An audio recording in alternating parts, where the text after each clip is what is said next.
Guys, welcome. So today we are going to be moving on to 2 point perspective.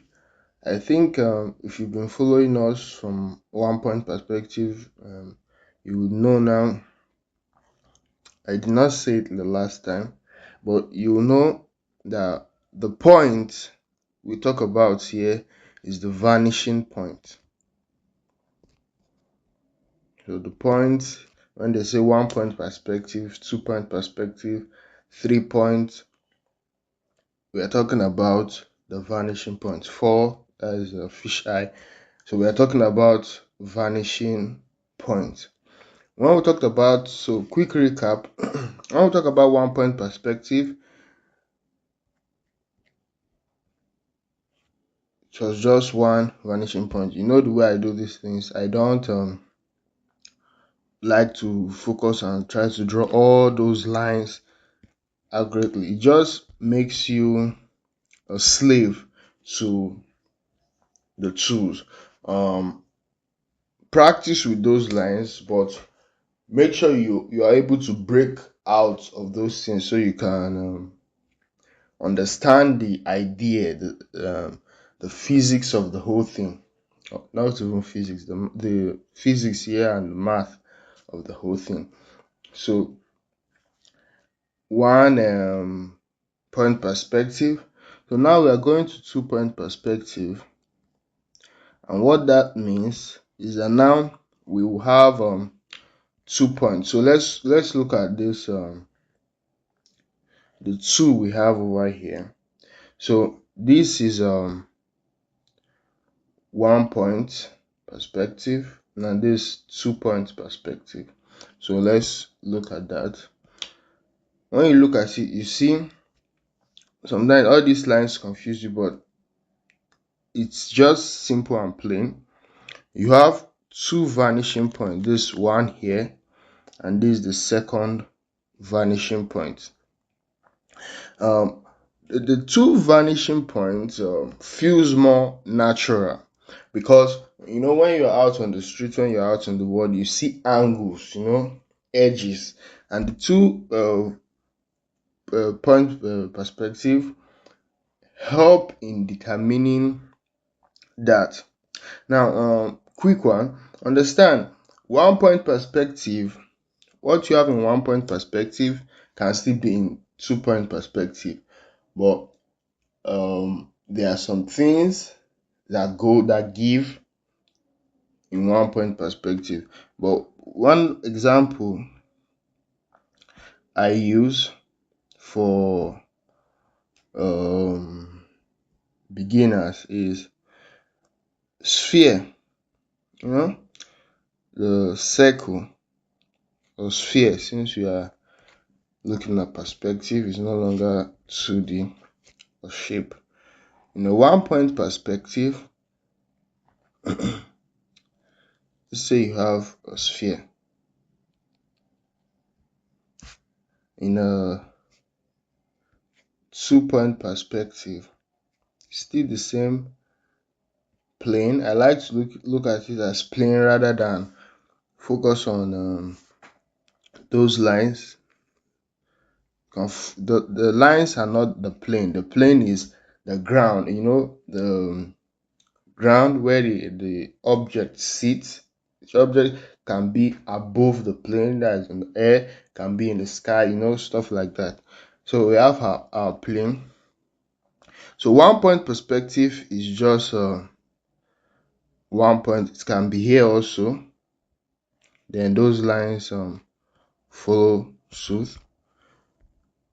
So 1 point perspective, 1 vanishing point, 2 points, 2 vanishing points. But the same sphere sits here. And why am I using sphere now is to make you understand, to break the illusion that the 2 point perspective help us a lot because of those angles we talked about. To help reveal those angles. 1 point perspective, not necessarily that it's limiting, but it cover up some of those angle Does it work? Is it realistic? Yes, because everything, as we said last time, depends on the eye level, the horizon line, the character's eye level. So what he's seeing at that particular point where he's standing, where he's facing the camera, cover something. But what you have in a 1 point perspective is the same thing you have in a 2 point perspective. It doesn't mean that, oh, the character cannot move. The sphere you have here is the same sphere you have here, and nothing changes. So but the 2 point perspective, especially when it comes to angle, helps a lot in determining that depth, create a natural feel to depth. Like I said, I always say study the real world, to get a better understanding. Study the real world to get better understanding. So let's look at 2 point perspective. So for 2 point perspective, we have two vanishing points, and for better feel, to create a better looking figures, in your image, the horizon line, the vanishing point, always on the horizon line, should be far apart from each other. Always create a nice feel, because when they are closer to each other, things get messed up quickly. Things don't look real or original as the ought to. You see how messed up these things, how messed up it looks.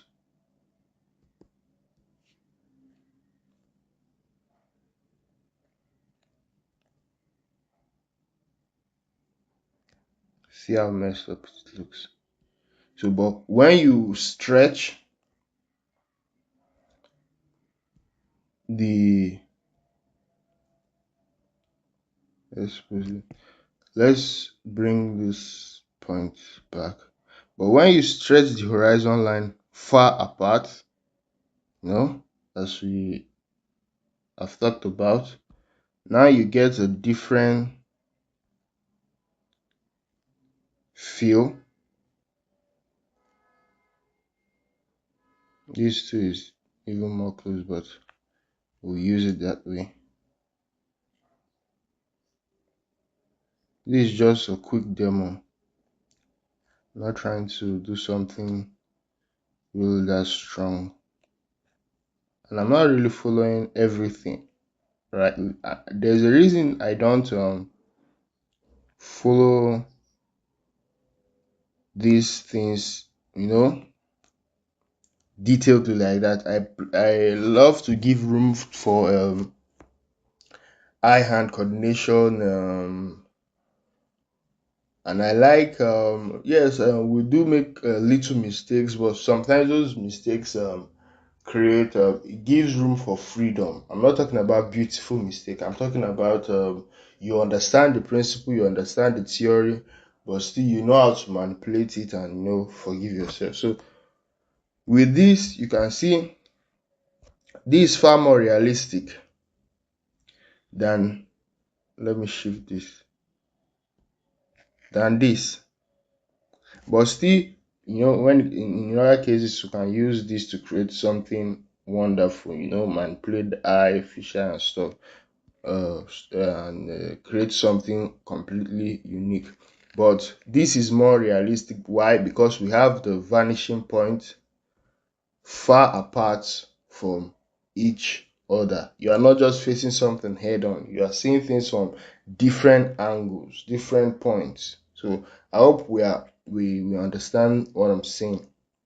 It depends on the viewer, what the viewer is seeing, and where he's standing and where he's facing, stuff like that. So take note of that. one thing, some important things to keep in mind for 2 point perspective is: number one, be careful of distorted or warped objects. When you have something like that, you know your vanishing points are close together. They are too close. So extend them, spread them wider, and create something unique like what we have here. And these are just the basics. Um, it's easy to understand. Let me quickly break something down for you. Um, 2 point perspective. I don't want to waste much time. Let's say this is our horizon line. I'm not going to draw the lines. I prefer to do it this way.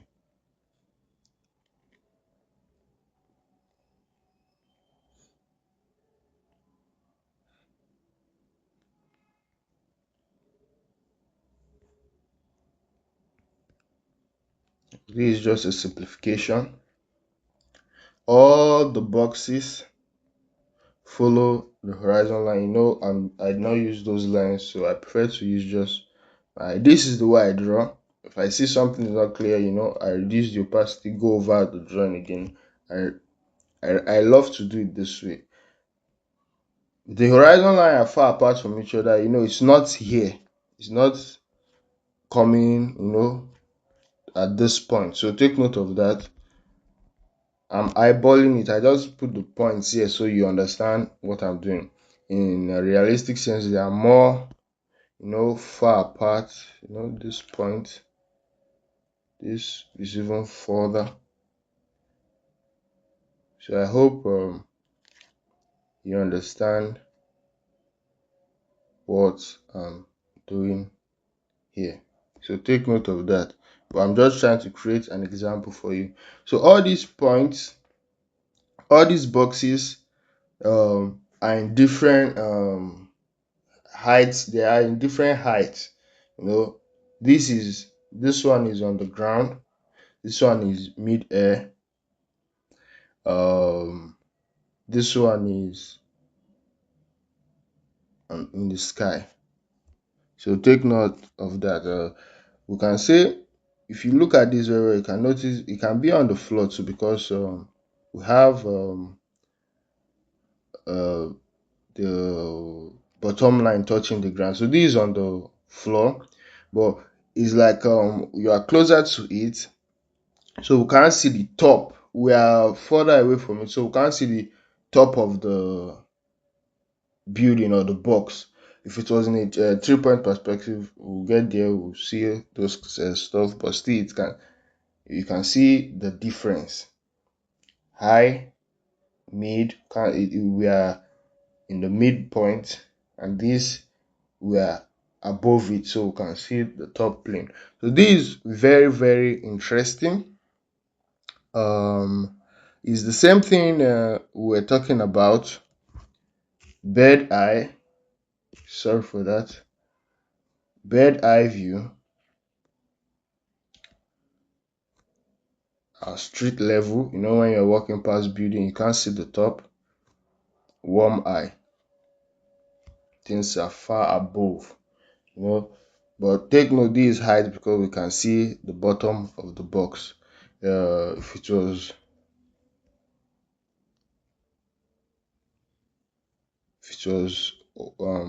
closer, you get something like this. Can't see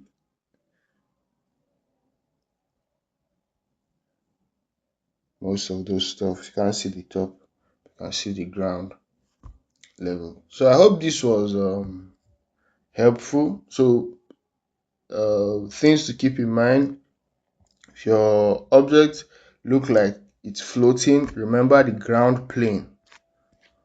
That's why I don't draw the lines on the ground plane using the vanishing point. I prefer to make it different, so the brain registers that this is the ground plane. What do we need it for? Yes, to it connects to the horizon line, but still the ground plane. Don't let most of those lines all over the canvas fool you. It's easy. It's easy. um if you have mixed perspective, you are using different vanishing points for different objects, so make sure all horizontals must go to one or two shared vanishing points, to create that unique feel. It's just like when the same objects in the same scene, but they are in different distance, but they all face go towards the same vanishing point, so it creates this natural feel, natural look, and we can tell using perspective. We won't go to all that yet. We are just breaking two-point perspective down. In other videos, we'll jump into those stuff and we'll explain them detailedly. So I hope this was helpful. If you have any question, you can drop it in the comments. So thank you guys for watching, and I'll see you in the next one. Thank you.